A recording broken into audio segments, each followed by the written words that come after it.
This photo, posted on Snapchat Wednesday, was the last time anyone heard from 24-year-old Sydney Loofe. She thought she was meeting her match on Tinder, a promising connection, a spark of hope.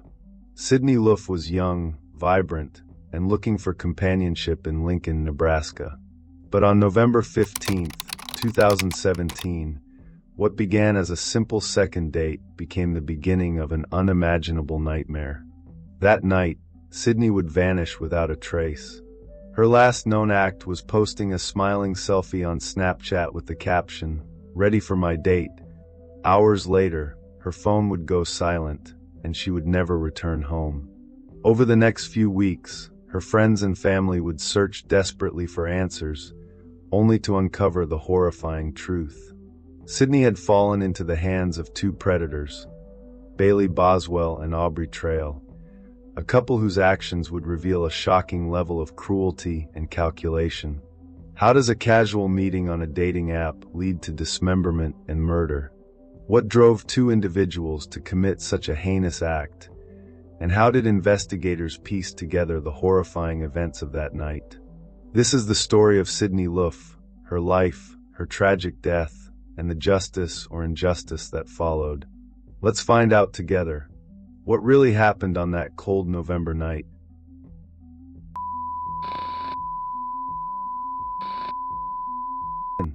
Sydney Loofe was the kind of person everyone seemed to love. At 24, she was working at Menards, a home improvement store, while balancing the highs and lows of life. She loved fishing, joking with friends, and spending time with her family. But Sydney, like so many others, was searching for something more: companionship, connection, love. She turned to Tinder, the app millions use every day to meet new people. There, she connected with a woman named Bailey Boswell, who introduced herself as Audrey. Bailey seemed friendly, approachable, and genuine. Their first date on November 14, 2017, appeared to go smoothly. So smoothly, in fact, that Sydney agreed to meet her again the next evening. But what Sydney didn't know was that Bailey Boswell wasn't who she claimed to be. Behind the friendly facade was a woman deeply entangled with her boyfriend, Aubrey Trail, a man with a long history of crime and manipulation. Together, they had devised a plan that would end Sydney's life. Sydney's second date with Boswell began like any other. The two met and traveled to Wilbur, Nebraska, where Boswell and Trail rented a basement apartment. What happened next remains the subject of disturbing confessions and conflicting accounts. But one thing is certain: Sydney Loofe never made it home. By the next morning, Sydney's co-workers noticed her absence at work. Her mother, Susie, sent text after text, hoping for a reply. The silence was deafening. When police performed a welfare check, they found her home eerily untouched. Her car was still parked outside. Her purse and glasses were left behind. Even her beloved cat was unfed. Sydney Loofe had vanished, and her family's worst fears began to take shape. 3 weeks later, search teams discovered her dismembered remains scattered along a remote gravel road, wrapped in black trash bags. The evidence was clear: this was no accident. Sydney's murder had been carefully planned and executed by the very people she had trusted on that fateful night. This is not just a story of loss. It is a story of deception, of cold calculation, and of justice pursued in the face of unspeakable tragedy. Tonight, we delve into the events that led to Sydney Loofe's death and the investigation that exposed the horrifying truth behind her disappearance. Wilbur, Nebraska, is a quiet town nestled in the heart of the Midwest. With a population of fewer than 2,000 people, it's the kind of place where neighbors know each other and life moves at a slower, predictable pace. But on November 15, 2017, this small community became the center of a harrowing mystery, one that would leave an indelible mark on everyone who heard it. That night, Sydney Loofe, a 24-year-old from Lincoln, Nebraska, was getting ready for a date. She had been texting someone she met on Tinder, a woman who called herself Audrey. Excited for the evening, Sydney posted a selfie to Snapchat with the caption, ready for my date. It was the last time anyone would see her alive. What unfolded over the next 3 weeks would reveal a story of deception, manipulation, and unimaginable loss.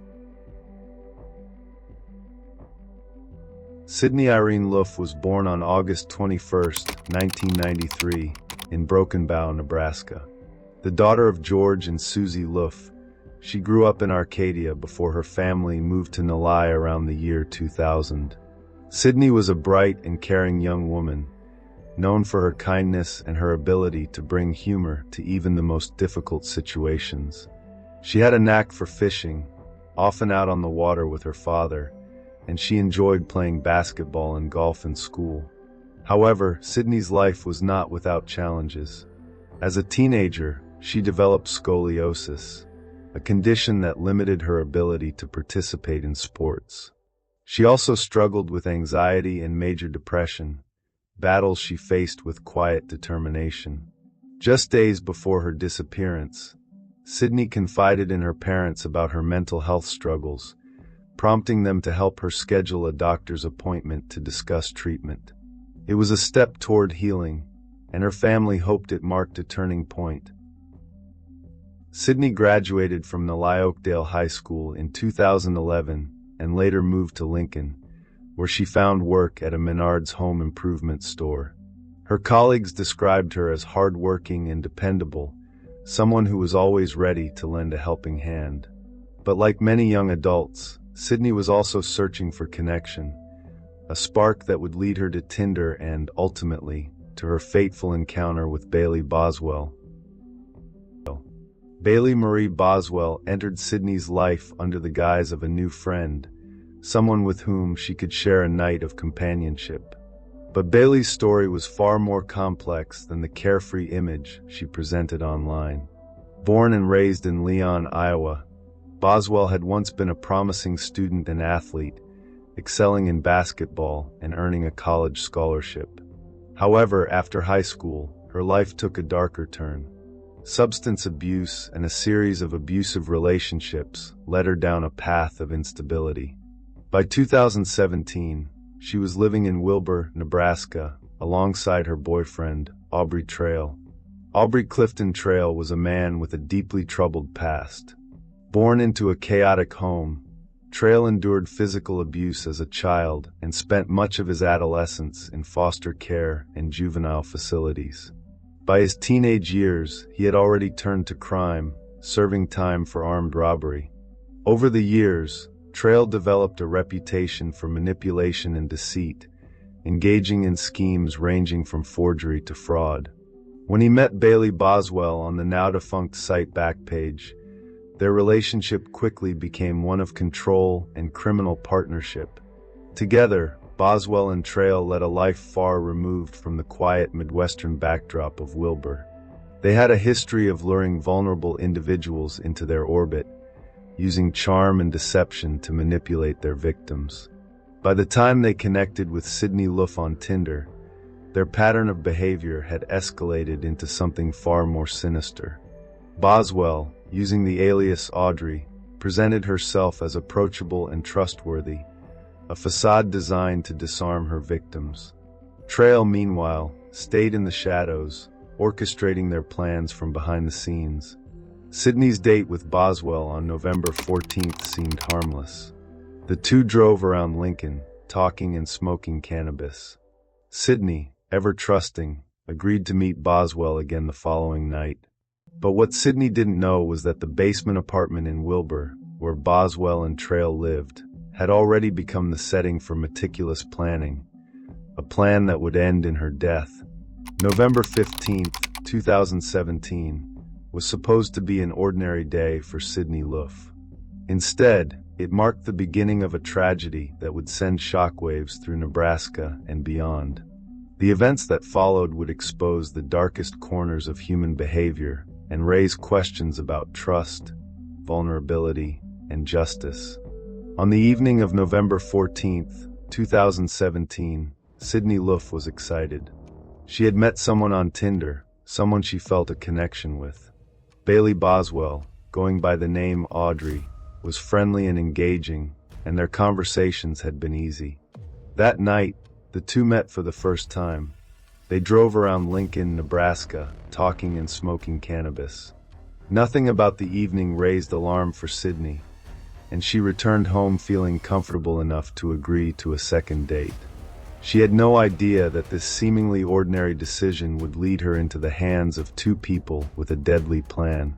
The following night, November 15th, Sydney got ready for her second date with Bailey. She posted a selfie to Snapchat, smiling, her blonde hair perfectly in place, with the caption, "Ready for my date." It was a simple gesture, one she had likely done many times before. But this post would later become a haunting timestamp, a snapshot of hope and trust. Just hours before her life was brutally taken, Bailey Boswell picked up Sydney at her home, and together they made the drive to Wilbur, Nebraska. Boswell lived there in a rented basement apartment with her boyfriend, Aubrey Trail.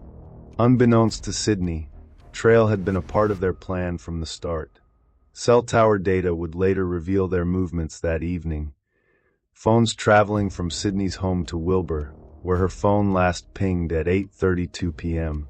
Before the night was over, Sydney's phone was powered off, silencing any chance of her reaching out for help.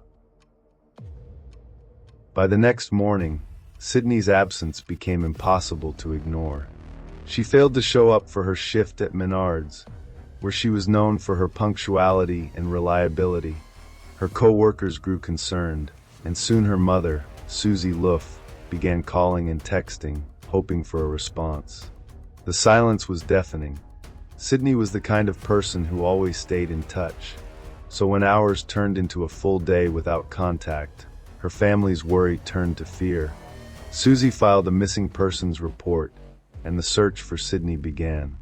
Police conducted a welfare check at her rental home, hoping to find some clue to her whereabouts. Instead, they found eerie signs of a life abruptly interrupted. Sydney's car was still parked outside. Inside, her glasses, purse, and wallet remained untouched, items she never left without. Her cat, which she adored, was unfed, and there were no signs of a struggle. It was as if she had simply vanished. As investigators worked to retrace Sydney's steps, her friends provided a crucial lead. Brooklyn McChrystal, one of Sydney's closest confidants, revealed that Sydney had been on a Tinder date the night before she disappeared. Using her own Tinder account, Brooklyn searched for the profile of the woman Sydney had been meeting. After hours of swiping, she found it. Audrey. Brooklyn swiped right, messaged the account, and received a response, Bailey Boswell's phone number. This information was handed over to authorities, setting the stage for a chilling investigation. Police quickly identified Boswell and Trail as persons of interest and visited the duplex where they lived. The landlord reported a disturbing detail.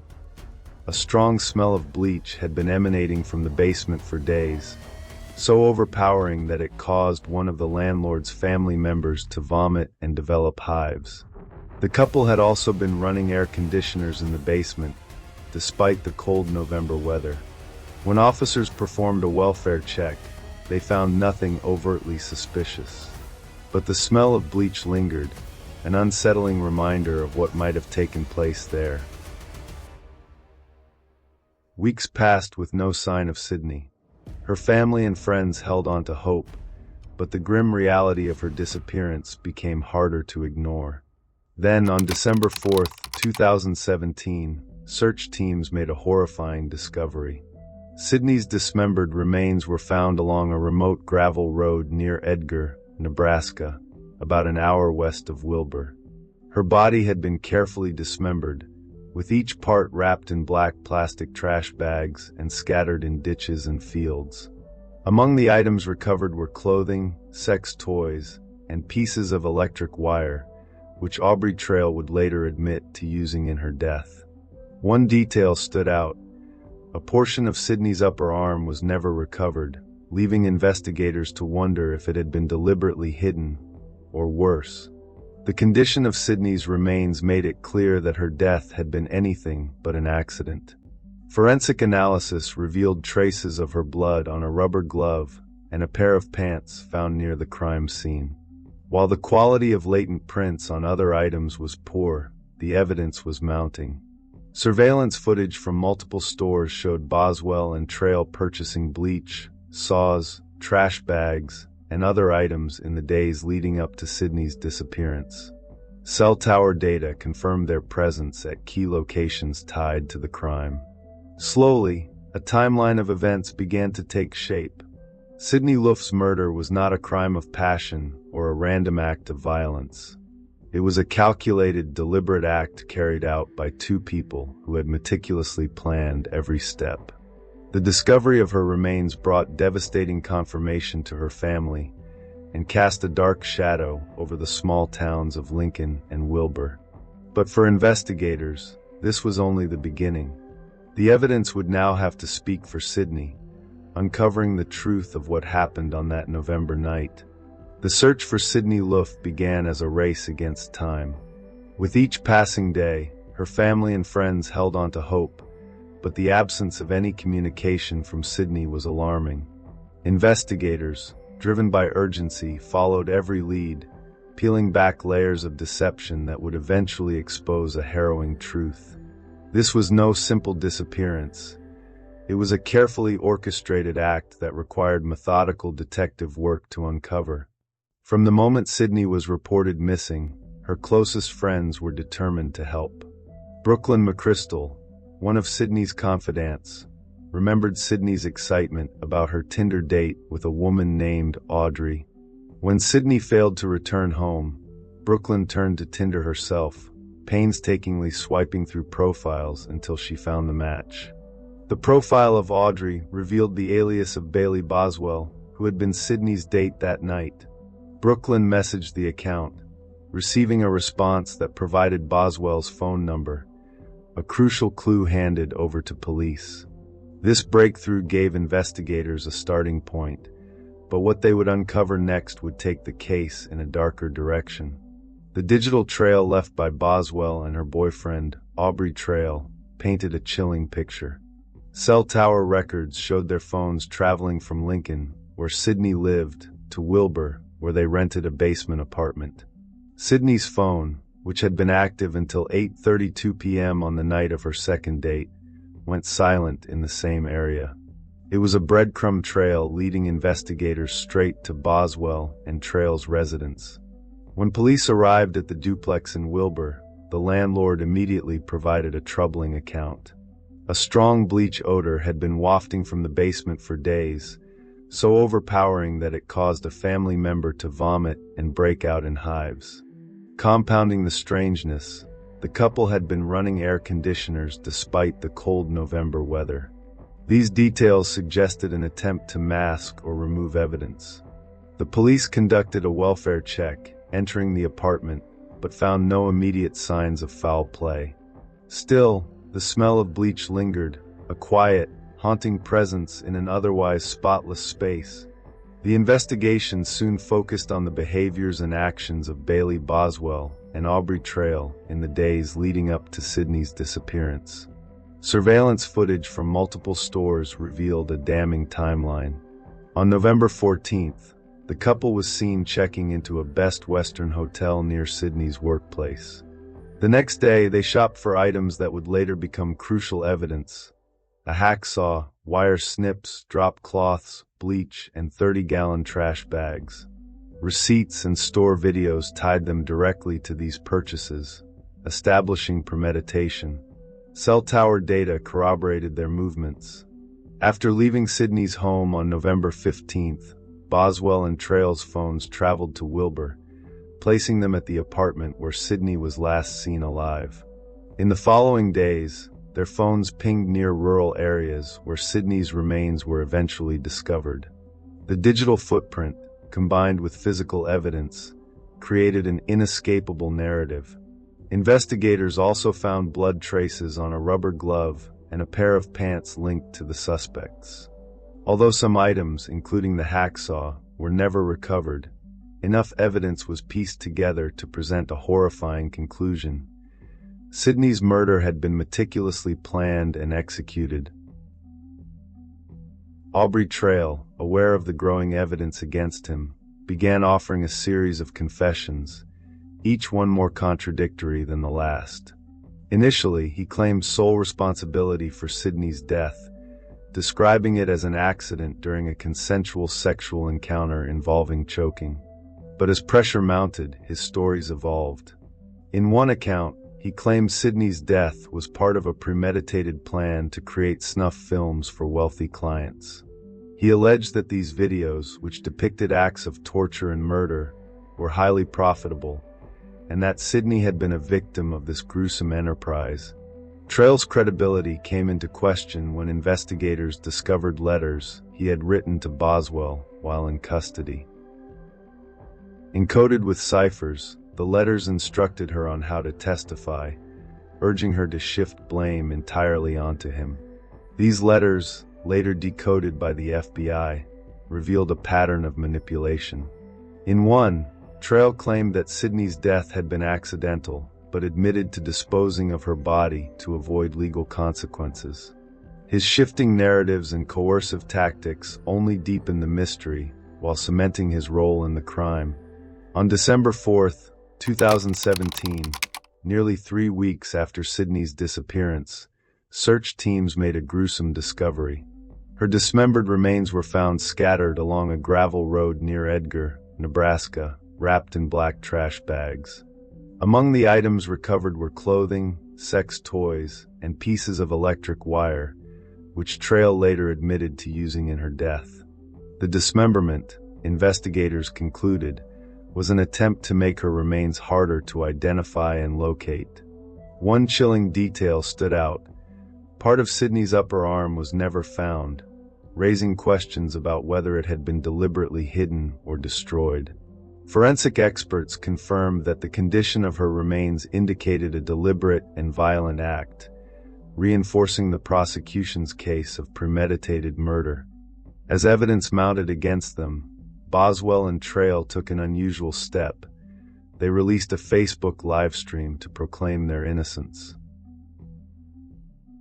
Good morning, Lincoln and Omaha and probably several other places. This is Aubrey Trail and this is Bailey Boswell. I guess y'all also know her as Audrey. But we've spent the last few days watching ourselves being slammed. In the video, crucified, Boswell claimed that Sydney had willingly gone on their date, and that she had last seen Sydney after dropping her off at a friend's house. Trail could be heard in the background, offering prayers for Sydney's safe return. The live stream, intended to deflect suspicion, came across as bizarre and insincere. For investigators, it was another layer of manipulation, a desperate attempt to control the narrative as the walls closed in around them. The investigation into Sydney Loofe's disappearance and murder was a painstaking process, one that uncovered a chilling level of planning and deception. Each piece of evidence, from surveillance footage to encoded letters, added another layer to the story, revealing the calculated actions of Bailey Boswell and Aubrey Trail. For Sydney's family, the discoveries were devastating, bringing confirmation of her fate, but no solace for their loss. As the case moved toward trial, the question was no longer what happened to Sydney. It was whether justice could truly be served. The trial of Bailey Boswell and Aubrey Trail was more than just a legal proceeding. It was a revelation of the horrors that had unfolded behind closed doors. For Sydney Loofe's family, it was a deeply painful journey, forcing them to relive the last moments of her life through the evidence and testimonies presented in court. And for the nation, it was a chilling reminder of the lengths to which some individuals will go to manipulate, deceive, and destroy. The trial. The prosecution's case was methodical and relentless. Piece by piece, they constructed a narrative of premeditation and cold-blooded murder.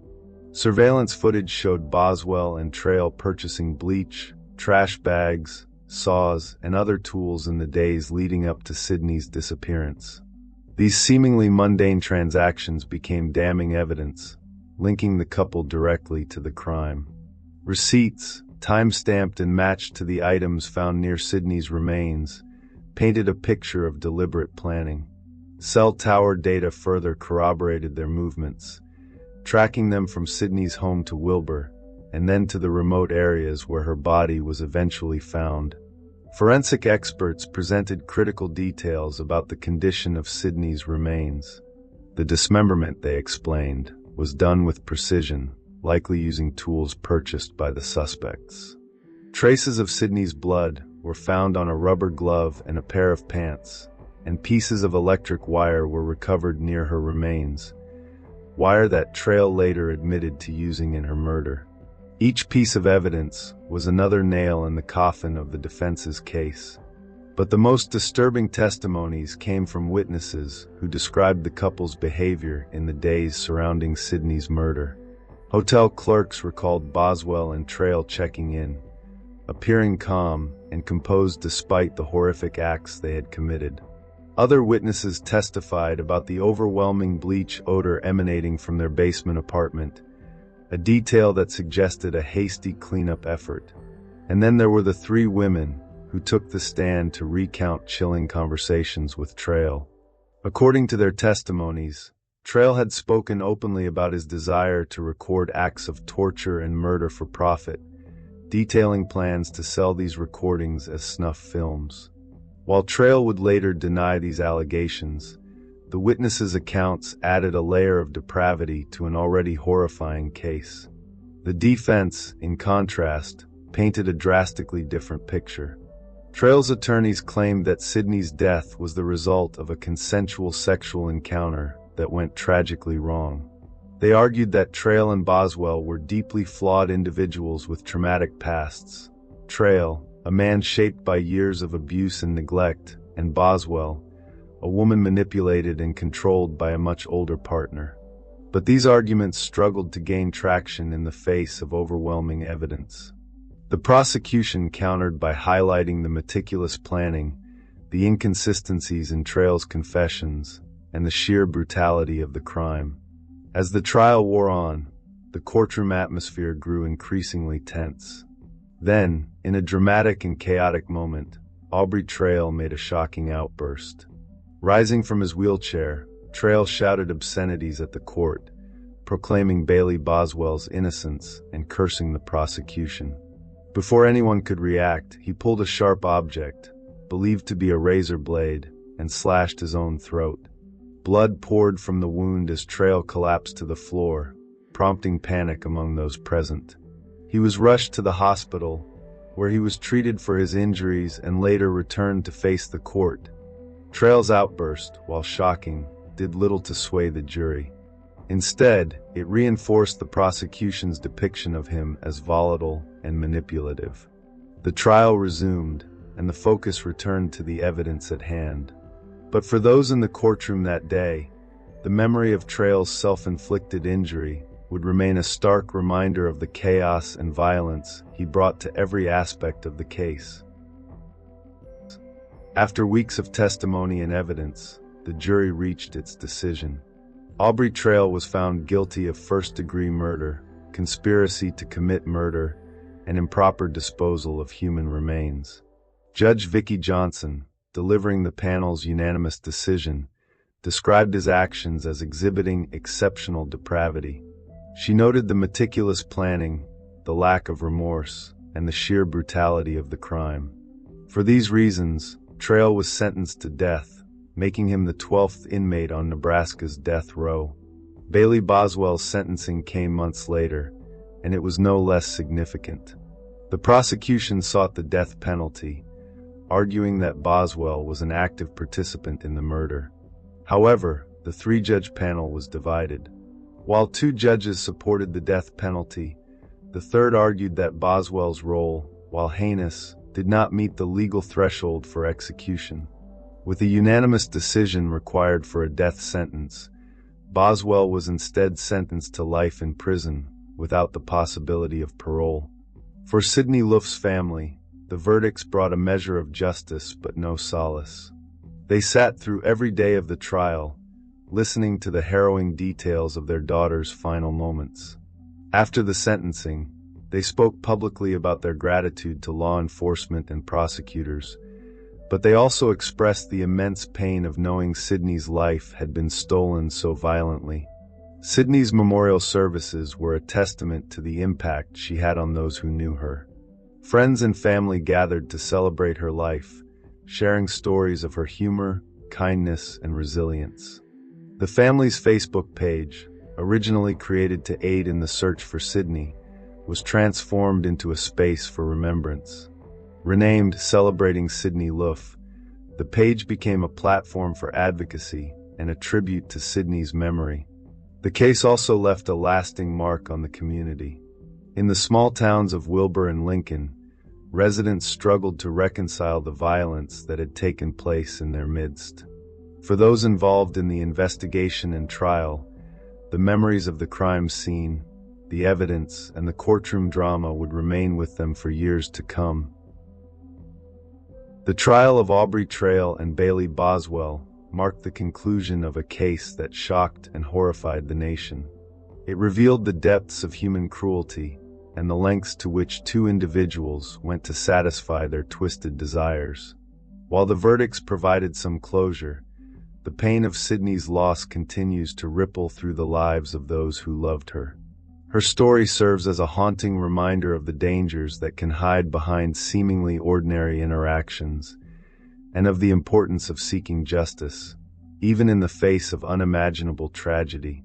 Sydney Loofe's story is one of heartbreak and resilience, a tale that underscores both the fragility of life and the enduring strength of a community united in grief. From the moment she disappeared to the harrowing discovery of her remains, to the trials that brought her killers to justice, her story has captivated and devastated those who followed it.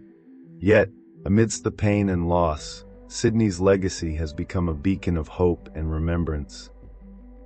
In the wake of this tragedy, Sydney's family chose to honor her memory in ways that could make a difference in the lives of others. They partnered with the Set Me Free Project, an organization dedicated to combating human trafficking and promoting safety awareness. In Sydney's name, they established a scholarship fund aimed at supporting students pursuing careers in criminology, social work, and online safety. This scholarship is more than just financial aid. It's a commitment to ensuring that Sydney's story continues to inspire and protect. The family also transformed their Facebook page, originally created to aid in the search for Sydney, into a space of remembrance and advocacy. Renamed Celebrating Sydney Loofe, the page has drawn thousands of followers who share messages of support and stories of how Sydney's life has touched theirs. It has become a community of healing, a place where her memory is kept alive, and where her family continues their mission to raise awareness and prevent future tragedies. Sydney's legacy extends beyond her family and friends. Her story serves as a stark reminder of the potential dangers in the digital age and the importance of vigilance in online interactions. It is a call to action for communities to come together, to educate one another, and to protect those who may be vulnerable. Final reflection. But as we reflect on this case, difficult questions remain. Was justice truly served? Aubrey Trail's death sentence and Bailey Boswell's life sentence hold them accountable. But can any sentence truly balance the scales when a life as vibrant as Sydney's is taken? Could this tragedy have been prevented? And what can we do to ensure that no other family has to endure this kind of loss? These questions don't have easy answers. They challenge us to examine not just the actions of the perpetrators, but also the systems and circumstances that allow such horrors to unfold. They remind us of the importance of staying vigilant, of fostering communication and trust, and of creating environments where individuals feel safe to share their concerns. Sydney's story has left an impact on countless lives, and now it's your turn to join the conversation. What are your thoughts on the case? Do you feel the justice system did enough? Could more have been done to protect Sydney and others like her? Share your perspectives in the comments below, and let's continue to learn from stories like this to build a safer future. If you found this story moving, please like and subscribe to our channel for more true crime investigations. Explore our related videos covering Tinder-related crimes and other cases that reveal the hidden dangers of online interactions. Your engagement helps us shed light on these important stories and ensure that the victims are never forgotten. Sydney Loofe's life was stolen, but her legacy endures. It lives in the scholarship that bears her name, in the messages of love and remembrance shared on her family's page, and in the lessons we carry forward from her story. Let us honor her by staying informed, by supporting one another, and by continuing to seek justice for those who can no longer speak for themselves. Thank you for watching.